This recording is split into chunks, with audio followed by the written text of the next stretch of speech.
에스라 4장 11절에서 24절까지 말씀을 교독합니다.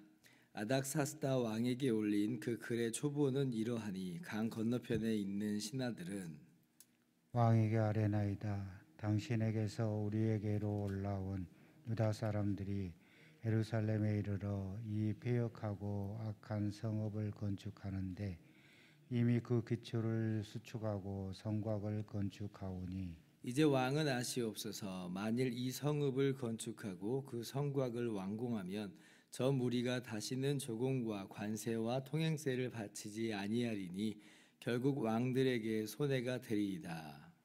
우리가 이제 왕궁의 소금을 먹음으로 왕이 수치당함을 참아보지 못하여 사람을 보내어 왕에게 아뢰오니 왕은 조상들의 사기를 살펴보시면 그 사기에서 이 성읍은 패역한 성읍이라 예로부터 그 중에서 항상 반역하는 일을 행하여 왕들과 각 도의 손해가 된 것을 보시고 아실지라 이 성읍이 무너짐도 이 때문이니이다.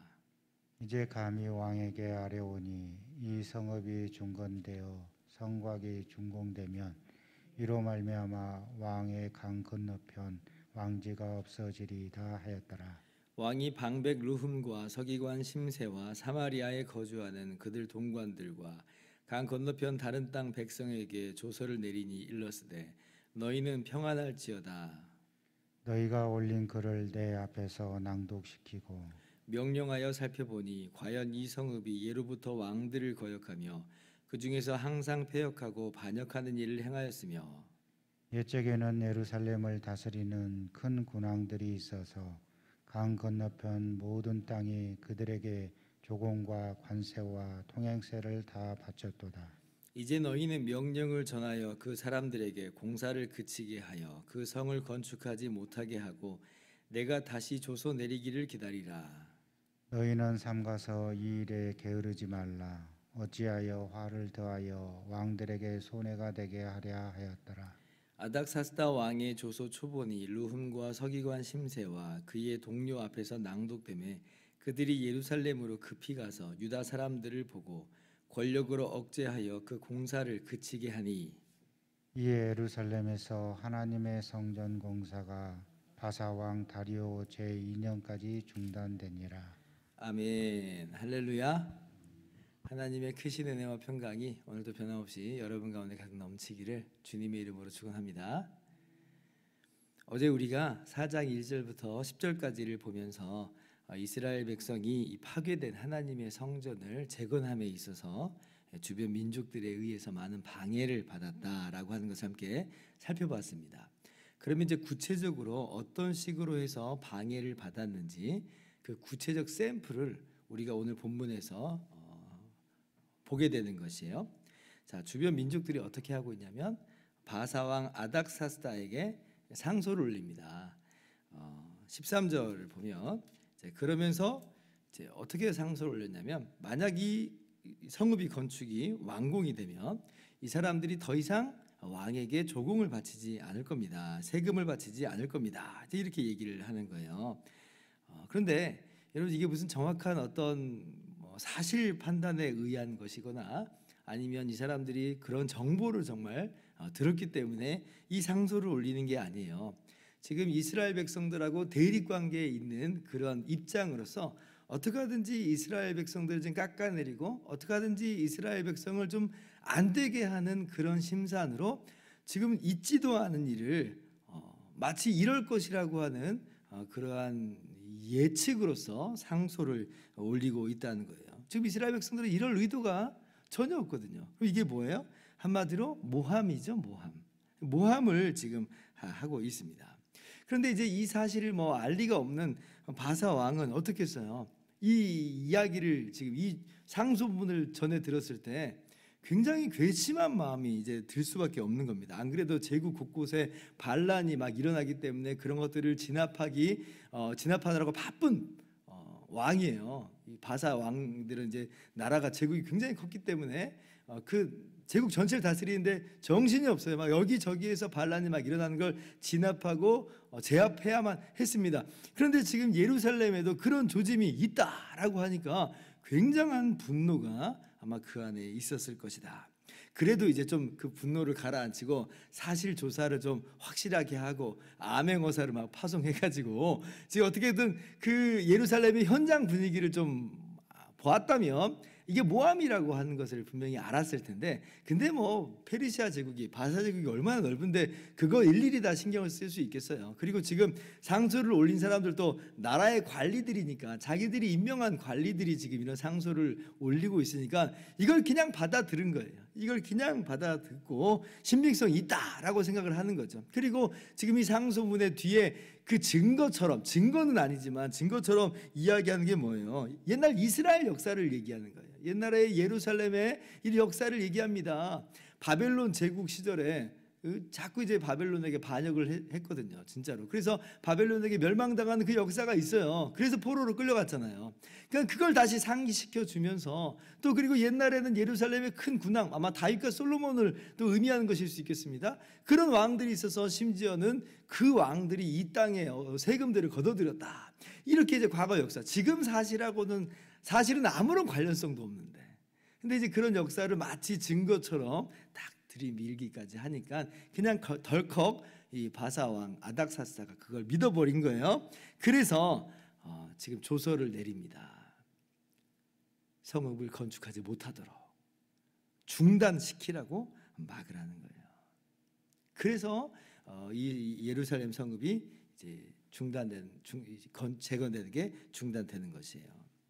얼마나 안타까운 일이에요. 있지도 않은 일, 지금 뭐 정확한 사실에 근거한 일도 아닌 것을 들어서 지금 모함을 받고, 그렇게 해서 지금 이 재건 작업이 중단되니까 굉장히 이스라엘 백성의 입장으로서는 한편으로는 절망스럽고, 한편으로는 또 마음 가운데 분노가, 이방 민족들, 주변 민족들에 대한 어떤 분노가 아마 있었을 수도 있겠다, 이런 생각을 한번 해봅니다. 한마디로 여러분, 재건이라고 하는 것은 험난한 거예요. 험난한 거. 신축도 참 어려운데, 그런데 재건을 한다라고 하는 것은 정말 많은 어떤 노력들, 그 이전의 노력보다도 2배 정도는 어떻게 보면 되는 그런 노력들이 필요하다라고 하는 거예요. 우리 만만하게 볼 수 있는 그런 상황은 절대 아닙니다. 그런데 그럴지라도 마음을 굳세게 먹고 재건을 하자는 거예요. 그럴지라도, 그러니까 이런 험난한 반대와 방해가 있을 것이라고 하는 것을 각오하고, 그러면서 재건을 하며 세워나가는 이제 그런 모습들을 우리가 취할 필요가 있어요. 자, 그런데 오늘 본문에서 한 가지 더 주목해야 되는 그러한 사실이 있어요. 그게 뭐냐면, 지금 이 반대에 대한 샘플로 어떤 왕 시대를 지금 이야기했냐면 아닥사스다라고 하는 왕의 시대를 가지고 지금 이 샘플을 들었거든요. 제가 잠깐 바벨론 제국의 역사, 바벨론의 역대 왕의 연도를 제가 말씀을 드릴게요. 바사왕 고레스에 의해서 포로에서 돌아왔잖아요. 그 칙령에 의해서. 이게 BC 539년입니다. 그리고 BC 522년에 다리오 왕이 등극을 해요. 그리고 BC 486년에 아하수에로 왕이 등극하고, BC 464년에 오늘 본문에 아닥사스다 왕이 등극을 합니다. 자, 그러니까 지금 사실 1장, 2장으로 이어지는 배경은 고레스 왕 시대예요. 고레스 왕 시대. 근데 지금 인용되고 있는 이 방해는 아닥사스다, 무려 70년 뒤에 등극한 그 왕의 일을 가지고 이야기하는 거예요. 지금 이 이야기가 무엇을 의미하냐면, 이 과거의 일을 들여다가 무리하게 이렇게 연결을 시키는 게 아니라, 지금 이러한 반대, 이 아닥사스다 왕 때 있었던 대표적인 이런 것과도 같은 반대가 고레스 왕에 의해서 돌아온 포로들의 이 성전 재건에서부터 무려 70년간을 계속 이어진다는 거예요. 계속 이런 식의 방해가 얼마나 정말 이게 어려운 시기예요. 그러니까 우리가 지금 주변 민족들의 방해가 심술이 있었다, 뭐 잠깐 심술을 부렸겠지라고 우리가 생각하기 쉬운데, 그렇지 않다라고 하는 것을 오늘 말씀 속에서 확인하고 있는 거예요. 굉장히 집요하고 굉장히 끈질기고 굉장히 오랜 기간 동안 방해를 해요. 그래서 지금 성전 재건이 중단이 됩니다. 16년 동안 중단이 돼요. 그리고 이스라엘 백성들이 나중에는 이제 이 성전뿐 아니라 예루살렘 성읍을 성곽까지도 이제 재건하려고 하는데 무려 성벽 재건하는 일은 100년이 걸려요. 지금 포로에서 돌아와서 정착하여서 이 성벽까지 완전히 다 완공되는 시간까지는 거의 90년, 느헤미야 때 완공이 되거든요. 90년의 시간이 걸립니다. 그만큼 반대가 얼마나 집요했는가, 얼마나 심했는가라고 하는 것을 우리가 확인하게 되는 것이죠. 그러한 이 반대 속에서 성전을 재건하고 있고 나아가서 예루살렘 성읍을 재건하고 있다. 다시 한번 말씀드립니다. 재건이라고 하는 것은 결코 만만한 일은 아니라고 하는 거예요. 이러한 반대, 이런 어려움이 있을 거라고 충분히 생각을 하고 나아갈 필요가 있어요. 그래야지 우리가 실망하지 않고, 그래야지 우리가 시험에 들지 않을 수 있다라고 하는 것이죠. 그래서 이제 이러한 방해 속에서 예루살렘 성읍이 지금 중단이 됩니다. 16년 동안 중단이 돼요.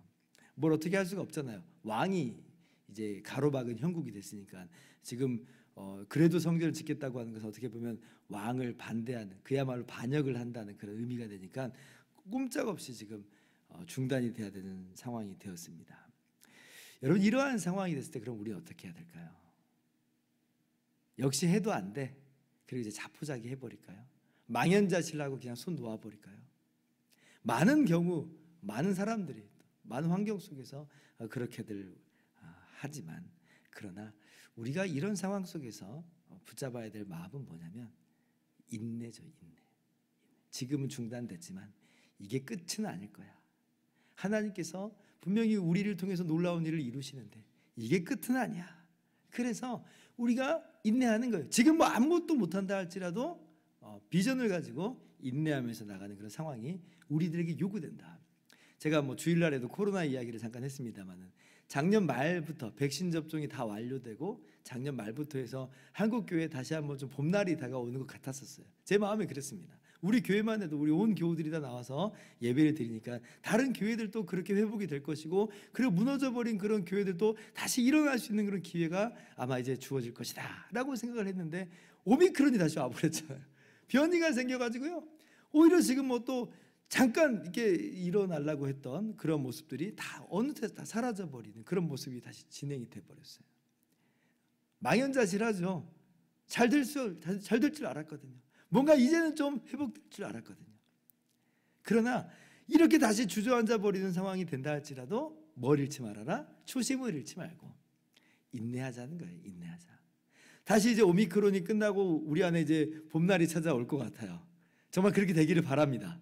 근데 막 또 제2의 변이, 뭐 제3의 변이, 제4의 변이가 나와서 또 주저앉는 것 같은 모양이 된다 할지라도 포기하지 말고 망연자실하게 손 놓고 있지는 말고 기다리는 거예요. 기도하면서 기다리는 거예요.